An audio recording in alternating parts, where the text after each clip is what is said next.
Is Monster an accurate look at Jeffrey Dahmer's life and crimes, or does it sensationalize beyond recognition? Here's the verdict on Netflix's latest true crime hit. The true in true crime is sometimes a bit misleading. Yes, the stories are based on real events, but the people behind the stories often use dramatic license to make it more engaging for the viewer, listener, or reader. This was very likely on the mind of Ryan Murphy, the writer, director, producer, and creator of countless hit TV shows, as he was developing Netflix's most recent foray into dramatized true crime, Monster, the Jeffrey Dahmer story.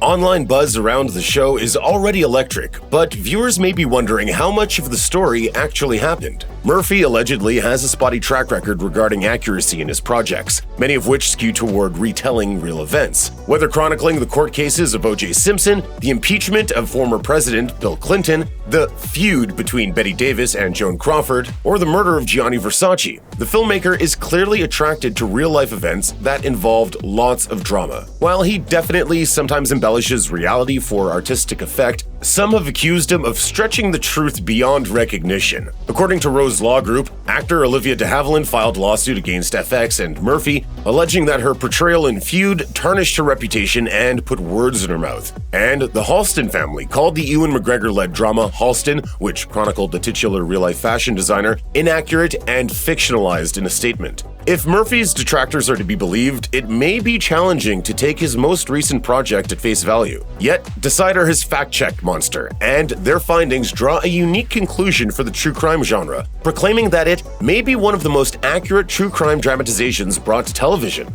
Decider asserts that most of the series' outrageous and disturbing events actually did occur. This seems to be especially true for the specter of institutional malpractice haunting this case. Glenda Cleveland's ignored police call and the failure to save 14-year-old Konorak Synthasamphon are both noted as accurate, right down to a gross joke made by one of the police officers. It'll be a minute. My partner's got to go get deloused at the station. Decider argues that the show is actually more compelling by sticking to actual events, even to the point of showcasing an empathetic side of Dahmer, depicting him as someone who was ultimately failed by the system. Still, they report that Monster resists the trope of glorifying Dahmer, presenting him in a realistic and unattractive a light as possible. While the show explores the societal causes and implications of Dahmer's actions, the victims whose lives were destroyed by those very actions are always of paramount importance. Actor Evan Peters, who plays Dahmer in the series, said, "It felt important to be respectful to the victims families."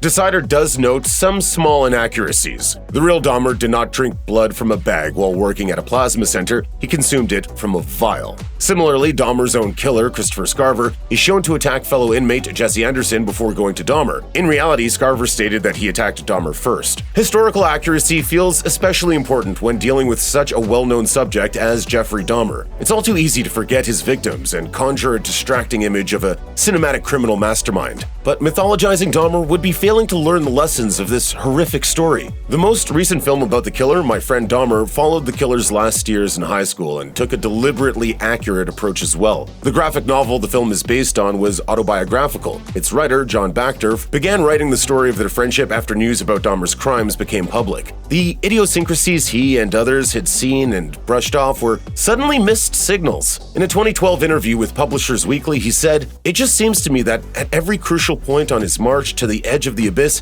it was an adult's failure that propelled him along the way." These themes of institutional failure and the consequences of societal neglect are likewise found in Murphy's Monster.